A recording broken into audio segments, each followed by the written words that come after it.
ಆಕಾಶವಾಣಿ ವಿಶೇಷ ಪ್ರಾಯೋಜಿತ ಸರಣಿ ನಿಸರ್ಗ ಜ್ಞಾನಾಮೃತ. ಮಾನವತ್ವದಿಂದ ದೈವತ್ವದ ಕಡೆಗೆ ಸಾಗುವ ಪಥದರ್ಶನ.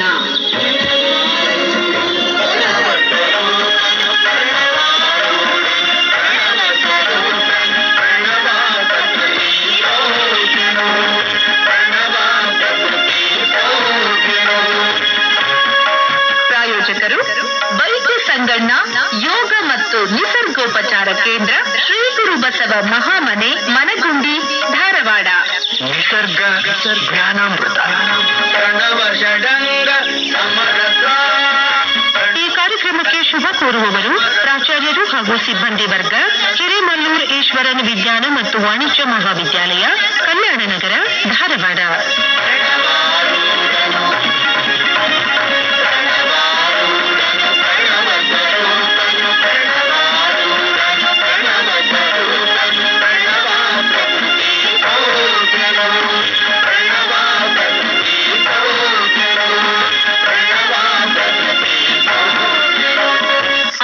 ಕೇಳುವರೆ, ತಮ್ಮೆಲ್ಲರಿಗೂ ನಮಸ್ಕಾರ. ನಿಸರ್ಗ ಜ್ಞಾನಾಮೃತ, ಮಾನವತ್ವದಿಂದ ದೈವತ್ವದೆಡೆಗೆ ಸಾಗುವ ಪಥದರ್ಶನ ಕಾರ್ಯಕ್ರಮ ಸರಣಿಗೆ ಸ್ವಾಗತ. ಧಾರವಾಡ ತಾಲೂಕು ಮನಗುಂಡಿಯ ವೈದ್ಯ ಸಂಗಣ್ಣ ಯೋಗ ಮತ್ತು ನಿಸರ್ಗೋಪಚಾರ ಕೇಂದ್ರದ ಬಸವಾನಂದ ಸ್ವಾಮೀಜಿ ಅವರು ನಮ್ಮ ಸ್ಟುಡಿಯೋದಲ್ಲಿದ್ದಾರೆ ತಮಗೆಲ್ಲ ಮಾರ್ಗದರ್ಶನ ಮಾಡಲಿಕ್ಕೆ.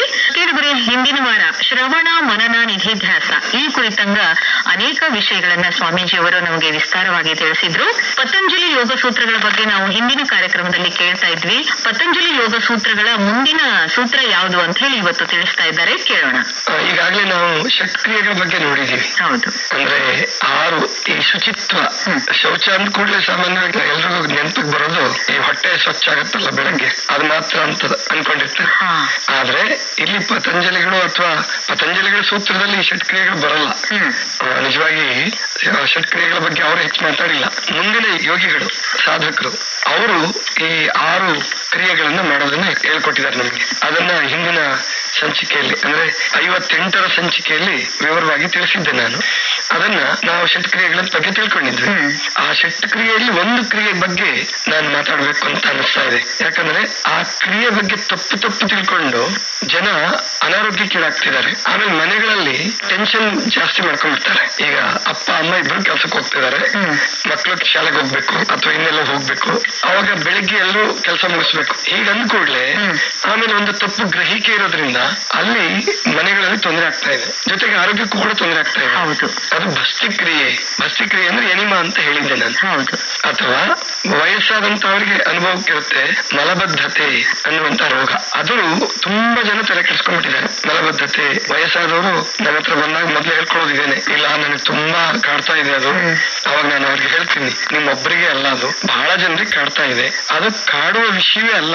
ಆದ್ರಿಂದ ಅದನ್ನ ಮೊದಲು ಅದ್ರ ಬಗ್ಗೆ ಉದ್ವಿಗ್ನತೆಗೆ ಒಳಗಾಗೋದನ್ನ ಬಿಡಿ, ತಪ್ಪಿಸ್ಕೊಳ್ಳಿ ಅದನ್ನ. ಅದು ಒಂದು ಸಹಜ ಕ್ರಿಯೆ ಅನ್ನುವಂತ ರೀತಿಯಲ್ಲಿ ಅದನ್ನ ತಗೊಳ್ಳಿ. ಒಂದು ಮಾತು ಹೇಳ್ತಾರೆ ಇಂಗ್ಲಿಷ್ ಅಲ್ಲಿ, constipation is mother of all diseases ಅಂತ ಹೇಳಿ.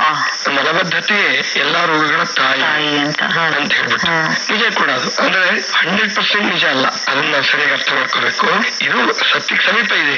ಆದ್ರೆ ಹಾಗಂತೇಳಿ ನಾವು ಬಹಳ ತಲೆ ಕೆಡಿಸ್ಕೊಳ್ಳೋ ಅಗತ್ಯ ಇಲ್ಲ. ಆಮೇಲೆ ಸಾಮಾನ್ಯ ಬೆಳಿಗ್ಗೆ ಎದ್ದು ಕೂಡಲೇ ಎಲ್ಲರಿಗೂ ಹೊಟ್ಟೆ ಸ್ವಚ್ಛ ಆಗ್ಬೇಕು ಅನ್ನೋದಿರುತ್ತೆ. ಆದ್ರೆ ಕೆಲವು ಆರೋಗ್ಯ ತೊಂದರೆ ಇರ್ತಕ್ಕಂಥವ್ರು ಅಥವಾ ತೊಂದರೆನೂ ಇರಲ್ಲ ಅವ್ರಿಗೆ, ಅದು ಬೆಳಿಗ್ಗೆ ಹೊಟ್ಟೆ ಸ್ವಚ್ಛ ಆಗದೇನೂ ಇರಬಹುದು. ಆವಾಗ ಅದ್ರ ಬಗ್ಗೆ ತಲೆ ಕೆಡಿಸ್ಕೊಳ್ಳೋದು ಬೇಡ. ಇನ್ ಕೆಲವ್ರು ಏನ್ ಮಾಡ್ತಾರೆ ಅಂದ್ರೆ ದುಶ್ಚಟ ಬಲಿ ಆಗ್ಬಿಡ್ತಾರೆ. ಅಂದ್ರೆ ಬೆಳಿಗ್ಗೆ ಎದ್ದು ಕೂಡಲೇ ಗುಟ್ಕ ಹಾಕೊಂಡ್ಬಿಡೋದು ಅಥವಾ ತಂಬಾಕು ಹಾಕೊಳ್ಳೋದು, ಆವಾಗ ಹೊಟ್ಟೆ ಸ್ವಚ್ಛ ಆಗುತ್ತೆ ನಮಗೆ. ಇದು ಒಳ್ಳೇದಲ್ಲ. ಆದ್ರಿಂದ ಬೆಳಿಗ್ಗೆ ಎದ್ದು ಕೂಡಲೇ ಪ್ರತಿಯೊಬ್ರು ಪಾಲಿಸಬೇಕಾದ್ದು ಅಂದ್ರೆ ಬಿಸಿನೀರು ಕುಡಿತಕ್ಕಂಥದ್ದು. ಅದನ್ನ ಮಾಡಿ ಸಾಧ್ಯವಾದಷ್ಟು ಮಟ್ಟಿಗೆ. ಒಂದ್ ವೇಳೆ ಬಿಸಿನೀರು ಕುಡಿದ್ರು ಕೂಡ ಸ್ವಚ್ಛ ಆಗ್ಲಿಲ್ಲ, ಕೆಲವರಿಗೆ ಚಹಾ ಕುಡಿತಾರೆ, ಚಹಾ ಕುಡಿದ್ರೆ ಸ್ವಚ್ಛ ಆಗ್ಬಿಡುತ್ತೆ ಅಂತ, ಪರವಾಗಿಲ್ಲ ಅಂದ್ರೆ ನೀವು ಚಹಾ ಥ್ಯಾಂಕ್ಸ್ ಹೇಳಿ ಅದನ್ನ ಫ್ರೆಂಡ್ಶಿಪ್ ಮಾಡ್ಕೊಂಡ್ಬಿಡ್ತೀರಾ. ಅದ್ರ ಜೊತೆ ಒಳ್ಳೆ ಫ್ರೆಂಡ್ಶಿಪ್ ಬೆಳೆಸ್ತೀರಾ. ಆದ್ರೆ ಒಂದು ಆರಾಮ್ ಮಾಡ್ಕೊಳಕ್ ಹೋಗಿ ಇನ್ನೊಂದು ಕಾಯಿಲೆ ತಂದ್ಕೊಂತೀವಿ, ಆಸಿಡಿಟಿ, ಪಿತ್ತ ಜಾಸ್ತಿ ಆಗುತ್ತೆ. ಈ ತರದ ತೊಂದರೆ ಮಾಡ್ಕೋಬಾರ್ದು. ಆದ್ರಿಂದ ಬಿಸಿನೀರಿಗೆ ಮೊದಲನೇ ಆದ್ಯತೆ ಕೊಡಿ.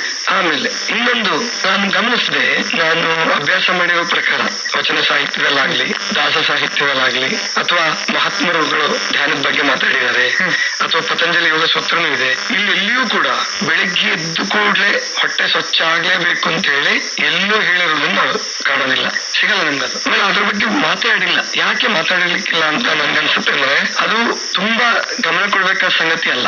ಆಮೇಲೆ ಎಲ್ಲರಿಗೂ ಒಂದೇ ರೀತಿನಲ್ಲಿ ಎಲ್ಲಾ ಸಂದರ್ಭದಲ್ಲೂ ಒಂದೇ ಭಾವನೆ ಉಂಟಾಗಲ್ಲ. ಉದಾಹರಣೆ ಬಾಯಾರಿಕೆ ಎಲ್ರಿಗೂ ಒಂದೇ ತರ ಆಗುತ್ತೆ, ಹಸಿವು ಎಲ್ರಿಗೂ ಒಂದೇ ತರ ಆಗುತ್ತೆ. ಆದ್ರೆ ಶೌಚದ ವಿಷಯ ಬಂದಾಗ ಒಬ್ಬ ವ್ಯಕ್ತಿಗೇನೆ ಜ್ವರ ಬಂದಾಗ ಬೇರೆ ತರ ಇರುತ್ತೆ, ಆಮೇಲೆ ಪ್ರಯಾಣ ಮಾಡಿದಾಗ ಬೇರೆ ತರ ಇರುತ್ತೆ. ಆಮೇಲೆ ಇತ್ತೀಚೆಗೆ ಅವಾಗ ಆಗಂತೂ ವಾಹನಗಳು ಇರ್ಲಿಲ್ಲ, ಈ ಬಸ್ಸು ಕಾರು ಇದ್ಯಾವುದೂ ಇರ್ಲಿಲ್ಲ, ನಡ್ಕೊಂಡೇ ಅಡ್ಡಾಡ್ತಿದ್ರು. ಹೀಗಾಗಿ ಪಚನ ಕ್ರಿಯೆ ಚೆನ್ನಾಗಿರ್ತಿಲ್ಲ, ಅದ್ರದ್ದು ತೊಂದರೆ ಇರ್ತಿರ್ಲಿಲ್ಲ, ಅದಕ್ಕೆ ಎಲ್ಲೂ ಮಾತಾಡಿದ್ ನಾವು ಕಾಣಿಸಲ್ಲ. ಆದ್ರೆ ಈಗಿನವ್ರಿಗೆ ಅದು ಸಮಸ್ಯೆ. ಯಾಕೆಂದ್ರೆ ನಮ್ದು ಜೀವನ ಪದ್ಧತಿ ಕ್ವೈಟ್ ಆಪೋಸಿಟ್ ಆಗಿದೆ. ಅಂದ್ರೆ ನಡ್ಕೊಂಡು ಅಡ್ಡಾಡೋದಿಲ್ಲ, ದೈಹಿಕ ಶ್ರಮ ಕಡಿಮೆ, ದೈಹಿಕ ಕೆಲಸಗಳಿಲ್ಲ, ಎಲ್ಲದೂ ಬಿಟ್ಬಿಟ್ಟಿದ್ದಾರೆ. ಆಮೇಲೆ ಎಲ್ಲದಕ್ಕೂ ಬೈಕ್, ಒಂದು ಅಂಗಡಿಗೆ ಏನೋ ವಸ್ತು ತಗೊಂಡು ಬರ್ಬೇಕಾದ್ರೂ ಇದು ಒಳ್ಳೆ ಪದ್ಧತಿ ಅಲ್ಲ. ಯಾಕಂದ್ರೆ ಯಾವುದು ನೀವು ಅತಿಯಾಗಿ ಬಳಸ್ತಿರೋ ಅದು ನಿಮಗೆ ಶಿಕ್ಷೆ ಕೊಡುತ್ತೆ, ತೊಂದರೆ ಮಾಡುತ್ತೆ ಅದು. ಆದ್ರಿಂದ ಪ್ರತಿಯೊಬ್ರು ರೈತರಿರ್ಲಿ, ಕೂಲಿಕಾರರಿರ್ಲಿ, ಕಾರ್ಮಿಕರಿರ್ಲಿ, ಯಾರೇ ಇದ್ರೂ ಕೂಡ ಬೆಳಿಗ್ಗೆ ಹೊತ್ತು ವಾಕಿಂಗ್ ಇಟ್ಕೊಳ್ಳೇಬೇಕು. ಆಮೇಲೆ ಅದನ್ನ ಒಂದು ಚಿಂತೆಯ ವಿಷಯವಾಗಿ ಮಾಡ್ಕೋಬೇಡಿ ಶೌಚದ ವಿಷಯನ. ಯಾಕಂದ್ರೆ ಹಿಂದಿನ ಕಾಲದಲ್ಲಿ ಶೌಚಾಲಯಗಳು ಇರ್ಲಿಲ್ಲ, ಎಲ್ಲ ಕಡೆನೂ ಇರ್ತಿರ್ಲಿಲ್ಲ.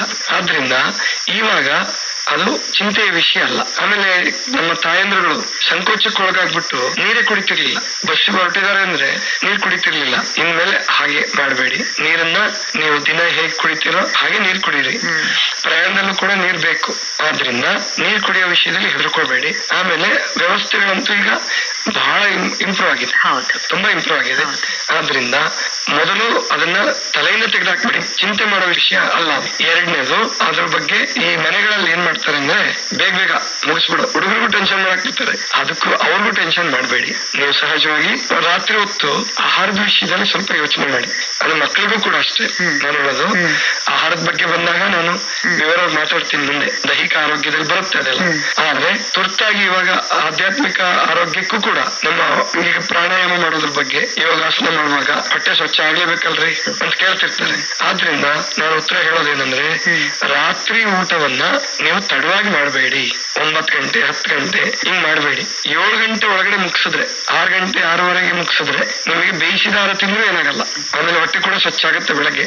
ಒಂದ್ ವೇಳೆ ತಡ ಮಾಡೋದಾದ್ರೆ 8 ಗಂಟೆ ಆಯ್ತು ಅಂತ ಇಟ್ಕೊಳ್ಳಿ, 9 ಗಂಟೆ ಬೇಯಿಸಿದ ಆಹಾರ ಬೇಡ. ಹಣ್ಣುಗಳು ಅಥವಾ ತರಕಾರಿಗಳು, ಕೋಸಂಬರಿ ಅಂತ ಮಾಡ್ತೀರಿ, ಎಂತ ಖುಷಿ ಇರುತ್ತೆ ಅದು. ಅಂದ್ರೆ ಮತ್ತೆ ಫೈಬರ್ ಕಂಟೆಂಟ್, ನಾರಿನಂಶ ಇದೆ ಅದರಲ್ಲಿ. ಆದ್ರಿಂದ ಆ ತರದ್ದು ಆಹಾರ ತಗೊಂಡಾಗ ನಿಮಗೆ ಈ ಮಲಬದ್ಧತೆ ಸಮಸ್ಯೆ ಜಾಸ್ತಿ ಆಗಲ್ಲ. ಅಂದ್ರೆ ಜೀರ್ಣಕ್ರಿಯೆ ಸರಿಯಾಗಿ ಆಗತ್ತೆ ಅಂತ ಆಹಾರ ತೆಗೆದುಕೊಂಡ್ರೆ. ಆಮೇಲೆ ಸಿರಿಧಾನ್ಯಗಳು 3 ಹೊತ್ತು ಬೇಡ, 1 ಹೊತ್ತು. ಅದರಲ್ಲೂ ನಾನು ಹೇಳೋದು ರಾತ್ರಿ ವೇಳೆ ನೀವು ದೀರ್ಘಾವಧಿಗೆ ಆಹಾರವನ್ನ ಹೊಟ್ಟೆಗೆ ಹಾಕಲ್ಲ. ಈ ಉದಾಹರಣೆಗೆ 7 ಗಂಟೆಗೋ 8 ಗಂಟೆಗೋ ರಾತ್ರಿ ಊಟ ಮುಗಿಸಿದ್ರೆ ಬೆಳಿಗ್ಗೆ 8:30 ತನಕ ನೀವು ಸಾಮಾನ್ಯವಾಗಿ ಏನೂ ಹಾಕಲ್ಲ. ಅಂದ್ರೆ ದೀರ್ಘಾವಧಿ ಸಿಗುತ್ತೆ ಹೊಟ್ಟೆಗೆ. ಈ ಸಿರಿಧಾನ್ಯಗಳು ತುಂಬಾ ಲಾಭಕಾರಿ ರಾತ್ರಿ ವೇಳೆಗೆ. ಯಾಕೆಂದ್ರೆ ಅದು ಬೇಗ ಹಸಿವು ಮಾಡಲ್ಲ. ಆಮೇಲೆ ಅದರ ಶುಗರ್ ಬಿಡುಗಡೆ ಆಗೋದು ಕೂಡ ನಿಧಾನ. ಆದ್ರಿಂದ ಮಧ್ಯರಾತ್ರಿನಲ್ಲಿ ಹಸಿವಾಯ್ತು ಅಂತನೋ ಅಥವಾ ನೀರ್ ಕುಡಿಬೇಕು ಅಂತನೋ ಏನು ಅಗತ್ಯ ಬೀಳಲ್ಲ. ಅಂದ್ರೆ ಈಗ ಕೆಲವೊಬ್ರು ಹೊಟ್ಟೆ ತುಂಬಾ ಊಟ ಮಾಡಿಲ್ಲ ಅಂದ್ರೆ ನಿದ್ರೆನೆ ಬರೋದಿಲ್ಲ ಅಂತ ಅಂತಿರ್ತಾರೆ. ಅದು ತಪ್ಪು ಕಲ್ಪನೆ, ಅದು ಕೂಡ ತಪ್ಪು ಕಲ್ಪನೆ. ಹೌದು, ತುಂಬಾ ಜನರಿಗೆ ನಮ್ಗೆ ಹೊಟ್ಟೆ ತುಂಬಾ ಊಟ ಮಾಡ್ಲಿಲ್ಲ ಅಂದ್ರೆ ನಮ್ಗೆ ನಿದ್ದೆನೆ ಬರಲ್ಲ. ಇಲ್ಲ, ಎಷ್ಟೋ ಜನರಿಗೆ ನೀವು ಪ್ರಯೋಗ ಮಾಡ್ಕೊಳ್ಳಿ, ಹೊಟ್ಟೆ ತುಂಬಾ ಊಟ ಮಾಡಿದ್ರು ನಿದ್ದೆ ಬರಲ್ಲ ಅಂತ ಓದಾಡ್ತಾರೆ. ಆಮೇಲೆ ಮಾತ್ರೆಗಳು ತಗೊಳ್ತಾರೆ, ಆಮೇಲೆ ಓದಾಡ್ತಿರ್ತಾರೆ. ಆದ್ರೆ ಅವ್ರಿಗೆ ನಾವು ಊಟ ಮಾಡಿದ ಕಾರಣ ನಿದ್ದೆ ಬರ್ತಾ ಇಲ್ಲ ಅಂತ ಗೊತ್ತಾಗಲ್ಲ. ಊಟ ಮಾಡಿ ನಿದ್ದೆ ಬರುತ್ತಲ್ಲ ಅನ್ಕೊಳ್ತಾರೆ, ಆದ್ರೆ ನಿದ್ದೆ ಇಲ್ಲದೆ ಓದಾಡ್ತಿರ್ತಾರೆ. ಅದಕ್ಕೆ ನಾನು ಹೇಳೋದು, ಊಟ ಇದ್ರೇನೆ ನಿದ್ದೆ ಬರುತ್ತೆ ಅನ್ನೋದು ತಪ್ಪು ಕಲ್ಪನೆ. ಊಟ ಇಲ್ಲಿದ್ರು ಕೂಡ ನಿದ್ದೆ ಬರ್ಬೋದು. ಆಮೇಲೆ ಹೊಸದಾಗಿ ನೀವು ಶುರು ಮಾಡುವಾಗ ಇದನ್ನ ಹೊಸದಾಗಿ ನೀವೇ ಪ್ರಯೋಗ ಮಾಡಕ್ ಹೋಗ್ಬೇಡಿ. ನಿಮ್ಮ ಪ್ರಕೃತಿ ಚಿಕಿತ್ಸಕರು, ಡಾಕ್ಟರ್ಗಳು, ಆಯುರ್ವೇದ ವೈದ್ಯರು ಇಂಥವ್ರ ಸಲಹೆ ತಗೊಂಡು ನೀವು ಪ್ರಯೋಗ ಶುರು ಮಾಡ್ಬೇಕು. ನಿಮ್ಗೆ ಶುರು ಮಾಡ್ಕೊಂಡ್ರಿ ಅಂದ್ರೆ 2 ದಿವಸ ತೊಂದರೆ ಆದ ಕೂಡಲೇ ನೀವು ಅದನ್ನ ಬಿಟ್ಬಿಡ್ತೀರಾ, ಮೊದಲಿಗಿಂತ ತಪ್ಪು ಪ್ರೋಗ್ರಾಮ್ ಮಾಡಕ್ ಶುರು ಮಾಡಿ. ಆದ್ರಿಂದ ಇಷ್ಟಂತೂ ತಿಳ್ಕೊಳ್ಳಿ, ಹೊಟ್ಟೆ ಊಟ ಇದ್ರೆ ನಿದ್ದೆ ಬರುತ್ತೆ ಅನ್ನೋ ತಪ್ಪು ಕಲ್ಪನೆ ಇದೆ. ಹಣ್ಣುಗಳು ತಿಂದ್ರು ಕೂಡ ಒಳ್ಳೆ ನಿದ್ದೆ ಬರುತ್ತೆ, ತರಕಾರಿಗಳು ತಿಂದ್ರು ಕೂಡ ಒಳ್ಳೆ ನಿದ್ರೆ ಬರುತ್ತೆ. ಸಿರಿಧಾನ್ಯ ಊಟ ಅಂತೂ ರಾತ್ರಿ ವೇಳೆಗೆ, ಅಂದ್ರೆ ಬೇಗ ಊಟ ಮಾಡೋದಿದ್ರೆ 9-10 ಗಂಟೆ ಮಾಡಿದ್ರೆ ಬೇಡ. ನಾವು ಅವಾಗ ಏನು ಹೇಳಕ್ಕಾಗಲ್ಲ. ನೀವು ಬೇಗ ಮುಗಿಸೋದಾದ್ರೆ 1-2 ತಾಸು ಗ್ಯಾಪ್ ಕೊಡ್ತೀವಿ ಅಂದ್ರೆ ಊಟದಿಂದ ನೀವು ವಿಶ್ರಾಂತಿ ವೇಳೆಗೆ 2 ತಾಸು ಗ್ಯಾಪ್ ಕೊಡ್ತೀವಿ ಅಂದ್ರೆ ನೀವು ಸಿರಿಧಾನ್ಯವನ್ನ ತಗೊಳ್ಳಿ ರಾತ್ರಿ ವೇಳೆ. ಆಮೇಲೆ ಒಂದು ರೀತಿಯ ಸಿರಿಧಾನ್ಯ ಸಾಕು. ಕೆಲವರು ಮಿಕ್ಸ್ ಮಾಡ್ತಾರೆ, ಸಿರಿಧಾನ್ಯಗಳ ಹಿಟ್ಟು ಮಿಕ್ಸ್ ಮಾಡಿದ್ದು ತಿನ್ಬೇಕು ಅಂತಾರೆ, ಅವೆಲ್ಲ ಬೇಡ. ಒಂದು ರೀತಿಯ ಸಿರಿಧಾನ್ಯ ದಿವಸಕ್ಕೊಂದೊಂದು ಅಥವಾ 2 ದಿವಸ 3 ದಿವಸಕ್ಕೊಂದೊಂದು ಈ ರೀತಿ ಮಾಡ್ಕೊಂಡಾಗ ನಿಮಗೆ ತುಂಬಾ ಚೆನ್ನಾಗಿ ಆರೋಗ್ಯ ಸಿಗುತ್ತೆ. ಆಮೇಲೆ ಮಲಬದ್ಧತೆ ಸಮಸ್ಯೆ ಆಗಲ್ಲ. ಆಮೇಲೆ ಕಾಯಂ ಆಗಿ ಯಾವುದೋ ಒಂದು ಔಷಧಿಗೆ ಅಂಟ್ಕೋಬೇಡಿ. ವಯಸ್ಸಾದವರು ತುಂಬಾ ಜನ ಏನ್ ಮಾಡ್ತಾರೆ ಅಂದ್ರೆ ಊಟ ಬಿಡಲ್ಲ, ಯಾವುದೋ ಒಂದು ಔಷಧಿಗೆ ಅಂಟ್ಕೊಂಡ್ಬಿಡ್ತಾರೆ. ಅದು ಏನಾಗುತ್ತೆ, ಹ್ಯಾಬಿಟ್ ಆಗ್ಬಿಟ್ಟು ಮುಂದೆ ತೊಂದರೆಗೆ ಶುರು ಆಗ್ಬಿಡುತ್ತೆ, ಅದೇ ಒಂದು ತೊಂದರೆ ಆಗ್ಬಿಡುತ್ತೆ. ಆದ್ರಿಂದ ಈ ಕಾಯಂ ಔಷಧಿಗಳನ್ನು ತೆಗೆದುಕೊಳ್ಳೋದು ಕೂಡ ಬೇಡ. ಅದು ಒಟ್ಟು ಡಾಕ್ಟರ್ ಸಲಹೆ ಇಲ್ಲದೆ, ಅನುಭವಿಗಳ ಸಲಹೆ ಇಲ್ಲದೆ, ಅಂದ್ರೆ ಮಲಬದ್ಧತೆಗಾಗಿ ಕಾಯಂ ಔಷಧಿ ತೆಗೆದುಕೊಳ್ಬಾರ್ದು ಅಂತ. ತಗೋಬಾರ್ದು. ಮಲಬದ್ಧತೆಗಾಗಿ ಕಾಯಂ ಔಷಧಿ ತಗೋಬಾರ್ದು. ಅವಾಗ ದೊಡ್ಡ ಕರಳು ಅದು ಜಡ ಆಗ್ಬಿಡುತ್ತೆ. ಡೆಡ್ ಅಂತ ಇಂಗ್ಲಿಷ್ ಅಲ್ಲಿ ಹೇಳ್ತಾರೆ, ಅದು ಕನ್ನಡದಲ್ಲಿ ಜಡ ಆಗತ್ತೆ. ಅದರಿಂದ ಕೂಡ ಇನ್ನೊಂದು ರೀತಿ ತೊಂದರೆ ಆಗ್ಬಹುದು. ಆಮೇಲೆ ಈ ಪೈಲ್ಸ್ ಪ್ರಾಬ್ಲಮ್ ಕೂಡ ಬರ್ಬೋದು. ಆದ್ರಿಂದ ಆ ವಿಷಯದಲ್ಲಿ ಉದ್ವಿಗ್ನತೆ ಒಳಗಾಗ್ಬೇಡಿ, ಸಹಜವಾಗಿರಿ, ಆನಂದವಾಗಿರಿ. ಜೊತೆಗೆ ಹಣ್ಣು ತರಕಾರಿಗಳಿಗೆ ನಿಮ್ಮ ಮೆನುದಲ್ಲಿ ಅವಕಾಶ ಮಾಡಿಕೊಡಿ. ಕೇಳಿದ್ರೆ ನಮ್ಮ ಆರೋಗ್ಯವನ್ನ ಹೇಗೆ ಕಾಪಾಡ್ಕೊಳ್ಬೇಕು, ಸಿರಿಧಾನ್ಯಗಳನ್ನ ಹೇಗೆ ಉಪಯೋಗ ಮಾಡ್ಕೊಳ್ಬೇಕು, ನಮ್ಮ ಮಲಬದ್ಧತೆ ದೂರವಾಗ್ಬೇಕಾದ್ರೆ ನಾವು ಏನೇನ್ ಅನುಸರಿಸಬೇಕು ಅನ್ನೋದರ ಕುರಿತಂಗ ಸಾಕಷ್ಟು ವಿಚಾರಗಳನ್ನ ಸ್ವಾಮೀಜಿಯವರು ತಿಳಿಸಿದ್ರು. ಇವತ್ತು 58ನೇ ಸಂಚಿಕೆಯ ಪ್ರಶ್ನೆಗೆ ಸರಿಯಾಗಿ ಉತ್ತರಿಸಿ ಯಾರು ವಿಜೇತರಾಗಿದ್ದಾರೆ ಅಂತ ಹೇಳಿ ನೋಡೋಣ. ಅದಕ್ಕಿಂತ ಮುಂಚೆ ಇವತ್ತಿನ ಪ್ರಶ್ನೆ. ಈ ವಾರದ ಪ್ರಶ್ನೆ, ಸಿರಿಧಾನ್ಯದ ಊಟ ಯಾವ ವೇಳೆಗೆ ಸೂಕ್ತ? ಬರೆದು ತಿಳಿಸಿರಿ. ಪ್ರಶ್ನೆ ಇನ್ನೊಮ್ಮೆ, ಸಿರಿಧಾನ್ಯದ ಊಟ ಯಾವ ವೇಳೆಗೆ ಸೂಕ್ತವಾದುದು? ಬರೆದು ತಿಳಿಸಿರಿ. ತಮ್ಮ ಉತ್ತರಗಳನ್ನು ಕಳಿಸಲು ವಿಳಾಸ: ಶ್ರೀ ಗುರು ಬಸವ ಮಹಾಮನೆ, ಚನ್ನಯ್ಯನಗಿರಿ, ಮನಗುಂಡಿ, ಧಾರವಾಡ. ಪೋಸ್ಟ್ ಬಾಕ್ಸ್ ಸಂಖ್ಯೆ 1, ಪಿನ್ ಕೋಡ್ ನಂಬರ್ 580007. ಕೆಳಗಡೆ 58ನೇ ಸಂಚಿಕೆಯ ಪ್ರಶ್ನೆ, ಷಟ್ಕ್ರಿಯೆಗಳನ್ನು ಬರೆದು ತಿಳಿಸಿರಿ. ಉತ್ತರ: ನೇತಿ, ಧೌತಿ, ಲೌಲಿ, ಭಸ್ತಿ, ಕಪಾಲಭಾತಿ ಹಾಗೂ ತ್ರಾಟಕ. ಸರಿಯಾಗಿ ಉತ್ತರಿಸಿ ಬಹುಮಾನಕ್ಕೆ ಆಯ್ಕೆಯಾದ ನಮ್ಮ ಅದೃಷ್ಟಶಾಲಿ ವಿಜೇತರು: ಪ್ರಥಮ ಅದೃಷ್ಟಶಾಲಿಗಳು Shri A Ramamurthy, son of Thippanna, Hosapete, Vijayanagara ಜಿಲ್ಲೆ. ದ್ವಿತೀಯ ಅದೃಷ್ಟಶಾಲಿ ವಿಜೇತರು ಶ್ರೀ ಬಸವರಾಜ್ ಅಂಗಡಿ, ಕೆಎಚ್ಬಿ ಕಾಲೋನಿ, ಧಾರವಾಡ. ತೃತೀಯ ನಮ್ಮ ಅದೃಷ್ಟಶಾಲಿ ವಿಜೇತರು ಶ್ರೀ ಫಕೀರಪ್ಪ ಮಲ್ಲಪ್ಪ ದಾನಮ್ಮನವರ್, ತರ್ಲಘಟ್ಟ, ಕುಂದಗೋಳ ತಾಲೂಕು, ಧಾರವಾಡ ಜಿಲ್ಲೆ. ವಿಜೇತರಿಗೆ ಅಭಿನಂದನೆಗಳು. ಕೇಳುಗರೆ, 59ನೇ ಸಂಚಿಕೆಯ ವಿಜೇತರ ಹೆಸರುಗಳನ್ನು ಮುಂದಿನ ಸಂಚಿಕೆಯಲ್ಲಿ ತಿಳಿಸಲಾಗುವುದು.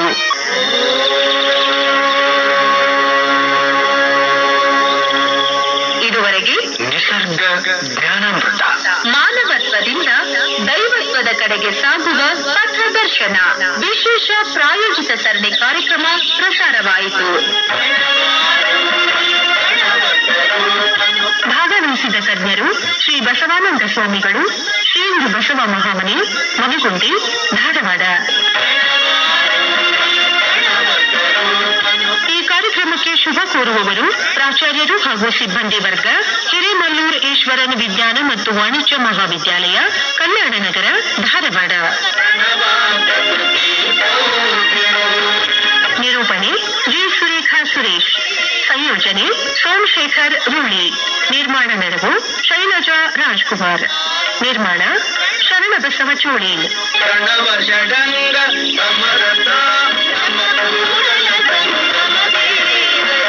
ಶ್ರೀ ಗುರು ಬಸವ ಮಹಾಮನೆ, ನಿಸರ್ಗ ಜ್ಞಾನಾಮೃತ. ಈ ಕಾರ್ಯಕ್ರಮದ ಪ್ರಾಯೋಜಕರು ವೈದ್ಯ ಸಂಗಣ್ಣ ಯೋಗ ಮತ್ತು ನಿಸರ್ಗೋಪಚಾರ ಕೇಂದ್ರ, ಶ್ರೀ ಗುರು ಬಸವ ಮಹಾಮನೆ, ಮನಗುಂಡಿ, ಧಾರವಾಡ. ಒತ್ತಡದ ಜೀವನ, ಕಲಬೆರಕೆ ಆಹಾರ, ವ್ಯಾಯಾಮ ರಹಿತ ಬದುಕು, ವೈಜ್ಞಾನಿಕ ಸಾಧನಗಳ ದುರ್ಬಳಕೆ, ಇವುಗಳಿಂದ ಉಂಟಾದ ಬೊಜ್ಜು, ಮೂಲವ್ಯಾಧಿ, ಅಪೆಂಡಿಕ್ಸ್, ಟ್ಯಾನ್ಸಿಲೈಟಿಸ್, ಮಧುಮೇಹ, ರಕ್ತದೊತ್ತಡ, ಹೃದ್ರೋಗ, ಮೂತ್ರಕೋಶ, ಪಿತ್ತಕೋಶದಲ್ಲಿ ಕಲ್ಲು, ಮೈಗ್ರೇನ್, ಚರ್ಮ ರೋಗ, ಕ್ಯಾನ್ಸರ್, ಸೋರಿಯಾಸಿಸ್ ಮುಂತಾದ ರೋಗಗಳನ್ನು ಯಾವುದೇ ಮದ್ದುಗಳಿಲ್ಲದೆ ಯೋಗ ಮತ್ತು ನಿಸರ್ಗೋಪಚಾರದಿಂದ ವಾಸಿ ಮಾಡಿಕೊಳ್ಳಲು ಸಂಪರ್ಕಿಸಿ. 9448100282 ಮತ್ತು 8073979683. ಹೆಚ್ಚಿನ ಜ್ಞಾನಕ್ಕಾಗಿ ಮನಗುಂಡಿ ಆರೋಗ್ಯಶ್ರೀ ಯೂಟ್ಯೂಬ್ ಚಾನೆಲ್ಗೆ ಭೇಟಿ ಕೊಡಿ.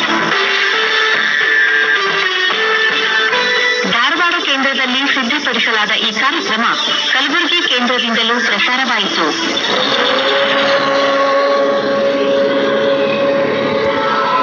ಮತ್ತೆ ಮುಂದಿನ ಗುರುವಾರ ನಿಸರ್ಗ ಜ್ಞಾನಾಮೃತ.